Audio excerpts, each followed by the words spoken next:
यह डिक्टेशन आपको achievers classes की तरफ से दी जा रही है। आपकी डिक्टेशन अगले 3 सेकंड में शुरू होगी। 3, 2, 1 स्टार्ट।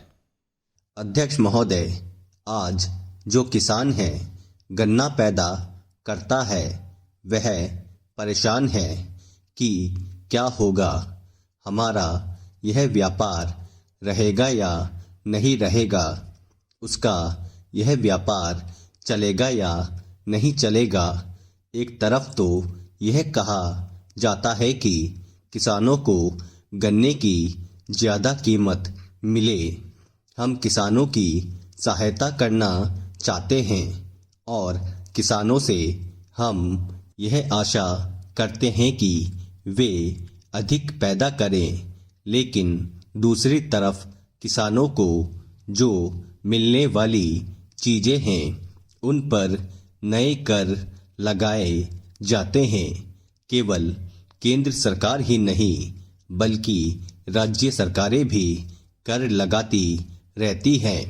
अधिक उपज के लिए किसानों को कुछ चीज़ों की आवश्यकता है जिनकी पूर्ति करना बहुत आवश्यक है।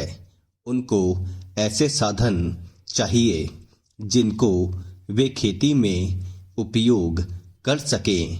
पैरा, हमारे प्रदेश में बड़े बड़े बांध बने हैं और उनसे बिजली पैदा होती है, लेकिन बिजली घर का कहीं पता नहीं है। बिजली घर यदि बना भी हुआ है तो भी उनको बिजली नहीं मिलती है। नलकूप पड़े हैं लेकिन चालू नहीं किए जा रहे हैं। जहां पर बिजली पहुंची भी है वहां के जो किसान हैं वे भी दर दर की ठोकरें खाते फिरते हैं, लेकिन उनको बिजली नहीं मिलती है। बेचारे किसी तरह से कर्ज लेकर डीजल पंप खरीदते हैं और उनसे वे काम चला रहे हैं, लेकिन अब सरकार ने डीजल तेल पर भी कर बढ़ा दिया है। इसका नतीजा यह होगा कि उनके पंप पड़े रह जाएंगे। फिर आपको कहां से अन्न मिलेगा? आप किसान से यह आशा करते हैं कि वह अधिक अन्न पैदा करके आपको दे, उपज बढ़ावे, लेकिन जो साधन है उन पर आप कर लगाते जा रहे हैं। किसान पर आप इतना बोझ डालते जा रहे हैं कि उनके प्रयोग को ही वह भूल जाएगा।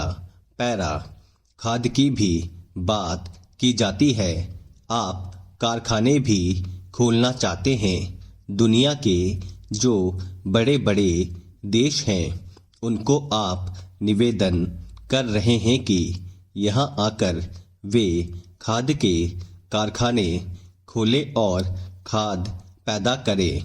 क्या खाद आप इसलिए पैदा करना चाहते हैं कि किसान उसको ले जाए और उसकी फसल भस्म हो जाए? कारण यह है कि उसको समय पर पानी तो मिलेगा नहीं। अगर पानी नहीं मिलेगा तो खाद किस काम आएगा? इसलिए आवश्यकता इस बात की है कि उससे पहले पानी दिया जाए।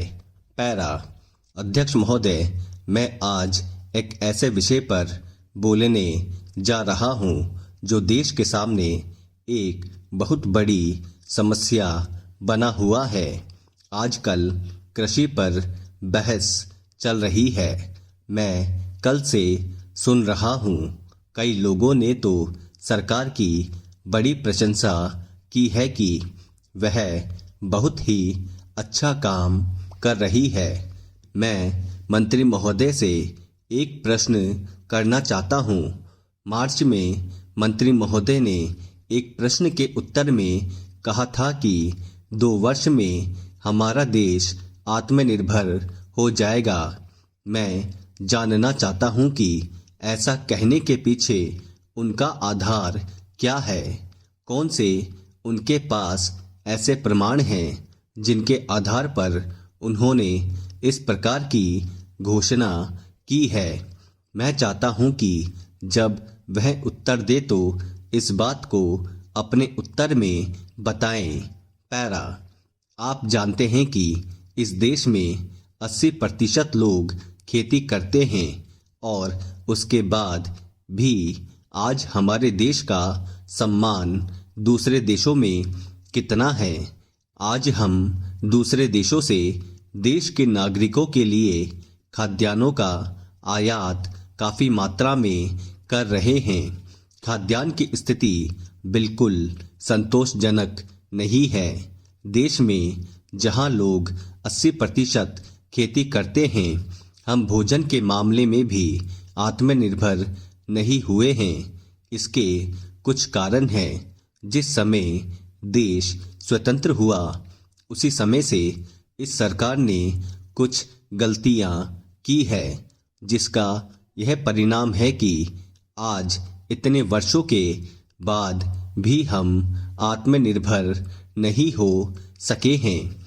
उसका सबसे बड़ा कारण यह है कि अपने देश में पहला स्थान खेती को न देकर उद्योग को दिया गया है। उद्योग हमारे देश के लोगों की जीविका का मुख्य साधन नहीं हो सकता है। भोजन की समस्या के हल के लिए किन किन चीज़ों की आवश्यकता है, उसकी तरफ हमें ध्यान देना चाहिए। सबसे पहले पानी की आवश्यकता है। मैं समझता हूँ कि देश में सिंचाई पर काफ़ी जोर दिया जाना चाहिए और सिंचाई तथा खाद्य मंत्री एक होना चाहिए। यह मेरी मांग है। पानी के बाद खेती के लिए खाद भी आवश्यक है। खाद का स्थान दूसरा हो सकता है। आज देश में खाद की बात काफ़ी जोर देकर कही जाती है।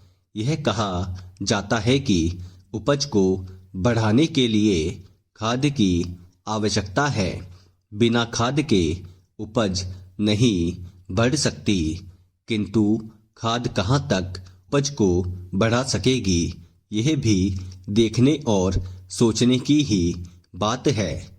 इस ओर एक समन्वयक नीति चाहिए। स्टॉप। दोस्तों, अगर आप चैनल पर नए हैं तो चैनल को सब्सक्राइब करना ना भूलें और बेल आइकन पर क्लिक करें। Thank you.